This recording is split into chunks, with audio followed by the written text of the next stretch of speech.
রানীনগরে এক মহিলা সহ 4 বাংলাদেশি নাগরিক গ্রেপ্তার, সাথে এক ভারতীয় দালাল সহযোগিতার অভিযোগে গ্রেপ্তার। আপনাদের আবারও জানিয়ে রাখি, 4 বাংলাদেশি সহ এক ভারতীয় দালাল গ্রেপ্তার রানীনগরে। গতকাল রাতে গোপন সূত্রে খবর পেয়ে রানীনগর থানার অধীনে হারুডাঙ্গা গ্রামের কালী মন্দির সংলগ্ন বিএসএফ রোড থেকে 4 বাংলাদেশি নাগরিককে আটক করেন এএসআই বাসুদেব ঘোষ। আটককৃতরা হলেন জামশেদ আলী, বয়স 27, মোহাম্মদ বাবু, বয়স 27, আকমল হোসেন, বয়স 26 ও এক মহিলা। এরা সকলেই বাংলাদেশের চাঁপাইনবাবগঞ্জ জেলার ধুলাউড়ি থানার বাসিন্দা। পুলিশ সূত্রে জানা গেছে, তারা বৈধ পাসপোর্ট বা ভিসা ছাড়াই অবৈধভাবে সীমান্ত পেরিয়ে ভারতে প্রবেশ করে।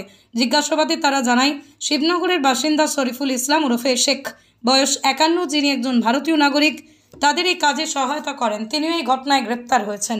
এই ঘটনায় রানীনগর থানায় আজ একটি মামলা রুজু হয়েছে। অভিযুক্তদের 5 দিনের পুলিশ হেফাজতের আবেদন জানিয়ে লালবাগ আদালতে পেশ করা হয়েছে। তবে এর পিছনে আর কেউ জড়িত আছে কিনা তার তদন্ত শুরু করেছে রানীনগর থানার পুলিশ। ব্যুরো রিপোর্ট, খবর 24, যা সত্য তা প্রকাশিত।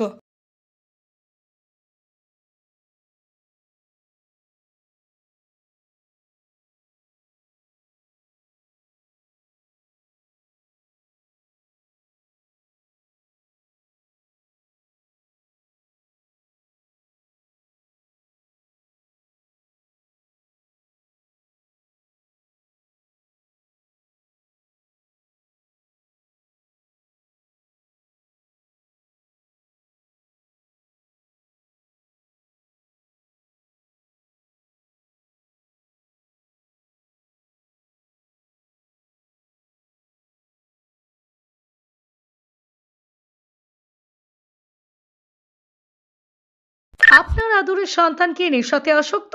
ভেবে পাচ্ছেন না কি করে নেশামুক্ত করবেন? আর চিন্তা নেই, এবার নেশামুক্ত সমাজ গড়ে তোলার সুযোগ এসেছে।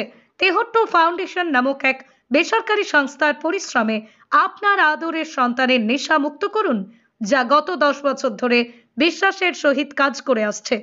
আর তার সঠিক রেজাল্ট পেয়েছে অনেক বাবা মা। বর্তমান সময়ে বিভিন্ন নেশায় আসক্ত থাকে যুবকরা, তাদেরকে নেশা মুক্ত করতে বিভিন্ন পদক্ষেপ নিতে থাকে বাবা মা। তাই তো বলি, আপনার আদরের সন্তানদের নেশা মুক্ত করতে তেহট্ট ফাউন্ডেশনের সঙ্গে এখনই যোগাযোগ করুন। আমাদের ঠিকানা তেহট্ট ফাউন্ডেশন, বেতাই বাজার, নদিয়া। যোগাযোগ করুন 8597702326।